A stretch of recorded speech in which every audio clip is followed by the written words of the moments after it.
Good morning students. In today's practical we will study the various types of the body fluids and their importance. So let's begin. What are the body fluids first? These are also known as biofluids, bodily fluids, and these are liquid in nature which are either secreted or excreted by the body. So all the human bodies they have these biofluids in them. So these biofluids are basically responsible for maintaining the hemostasis of the body.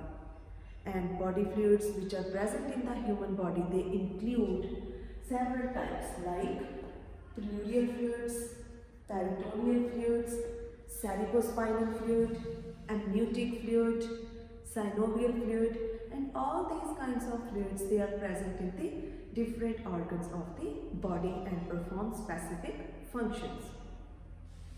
So there should be a balance between the various fluids of the body that are responsible for maintaining the hemostasis. So different factors which affect the fluid balance, they include muscles, body fat and gender. Muscles, they retain more quantity of the water. Besides, the skin is also the organ which needs to be hydrated properly, but it is believed that muscles retain water more than the skin. The second factor that affects the fluid balance is body fat. Body fat or these cells of the fat, they repel the water. So the obese person in comparison to the muscular person that expels the water, or we can say that the muscular body that retains more amount of the water when compared to the obese one. The third factor which affects the fluid balance is gender. It is believed that men have more lean muscular mass, so that is why they retain more water. So all these factors they affect the fluid balance, and we know that the human body is composed of the solid and liquids. The solid constitute about 40% of the body weight, whereas liquid constitute about 60% of the body weight. Further, these fluids sometimes leads to the abnormalities. The basic abnormalities of these fluids when their balance gets disturbed leads to the either excessive amount of the fluids that are present or when the fluids are deficient. So when there is excessive amount of these body fluids, then that leads to edema, and it occurs in the soft tissues in the extremities. Whereas when the body fluids are deficient, then we call it clinically as a dehydration. So the factor which affect this excessive and deficiency of the body fluids is also a age factor. So these body fluids, they travel in the body along the osmotic gradient, or we can say they are transported with the process of passive transportation. So these fluids, they travel or they can be studied with their specific compartments.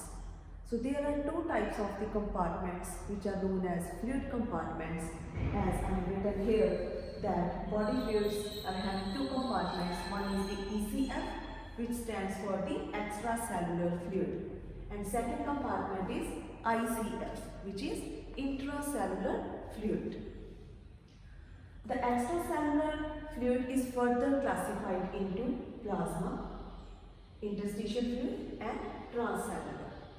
So it is having both the components, that is plasma, as we know it is a part of blood. So it runs within the vascular system, whereas the interstitial fluids, they are outside the vascular system. This plasma, it travels throughout the body through the various arteries, and it transports the several kinds of the materials, like it has dissolved proteins, antibodies, clotting factors. So we can say that this extracellular fluid is also responsible for the transportation of the various materials. Then second is the interstitial fluid. Interstitial fluid is that fluid which is present outside the vascular system. And then there is the transcellular.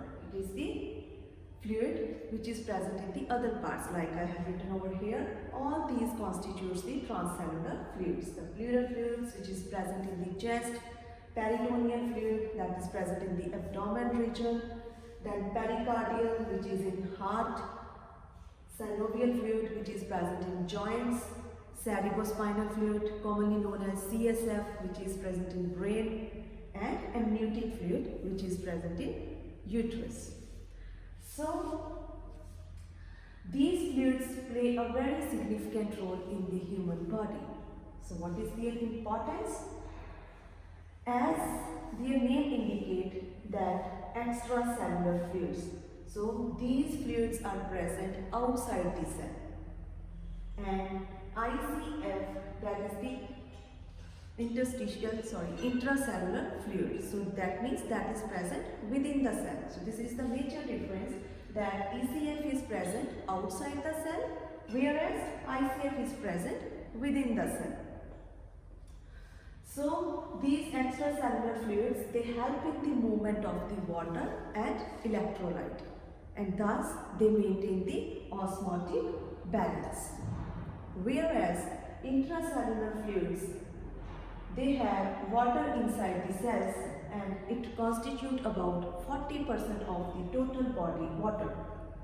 And further, it contains electrons which when goes into the water or solution, they will dissociate into the ions. So it breaks up into the different kinds of the ions, but it has elevated levels of sodium, potassium and magnesium ions. So overall, these fluids, they help in maintaining the hemostasis of the body and play a very significant role in maintaining it. So this is all about the different body fluids which are present in the human body and their role. Thank you.